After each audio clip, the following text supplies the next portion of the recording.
Good day, everyone. Kindly participate. How many of you, by a show of hands, have ever experienced failure? And how many of you have had to heal from the pain of that failure? My name is Puseletso, and I'd like to share a little story about some of my failures. So in 2007, I was in my final year of grade 12, the final year of high school, and I was excited because I wanted to be a civil engineer. I wanted to be in the construction industry, and I wanted to create employment because I knew that through construction I could create mass employment. So I registered at several universities in Johannesburg. I qualified, but at the end of that year, when my results came back, I failed science. So that meant that I no longer qualified to be a civil engineer. So I decided, where to from here? I then decided to take the next year off just to figure out my career path moving forward. And in that year, I decided to study something different.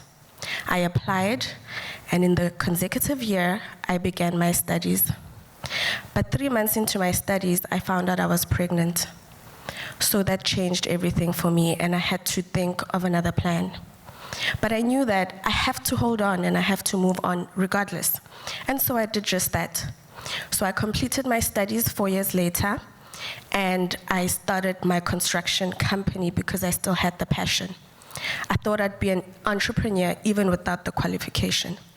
And through my business, I founded a non-profit organization called Growing Seeds Inspire Foundation, which works with young teenage girls, helping them navigate their way through the mental illnesses they face when facing teenage pregnancy.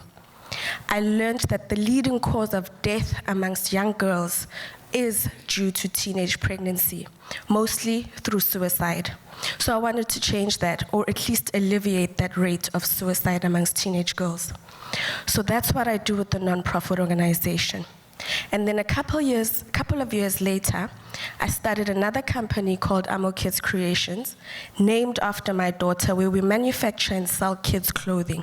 She is on the far right. So what I did here is that I took what seemed to be my failures and I turned it into success. This is not a unique story, right? A lot of famous people have done this before. Oprah Winfrey, Michael Jordan, Thomas Edison, Albert Einstein. I could go on, and even some of the people you know personally in your lives. So, one of my favorite quotes by Nelson Mandela says, "Don't judge me by my success. Judge me by how many times I fell down and got back up again." You might know some of these cheesy punches. Complete the sentence if you know it. When given lemons, make lemonade. Turn your mess into a message. Cheesy, right? But it can be applied into our lives, and it makes a lot of sense. Africa faces a lot of challenges, many of which began as failures. Failures to innovate, failures to collaborate, political failures, economical failures, and what I find to be the most detrimental, the failure to create for our own people. But I cannot ignore the fact that our mindsets are continuing and beginning to change. Mindsets of you. We are now beginning to figure out how we can use these failures and make a success out of them.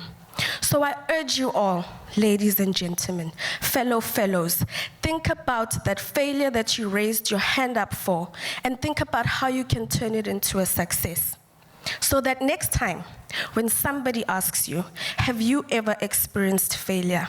You can proudly say yes. But with that, I experienced opportunities, innovations, ways to create, ways to impact my people, and ways to make a change because I changed the game.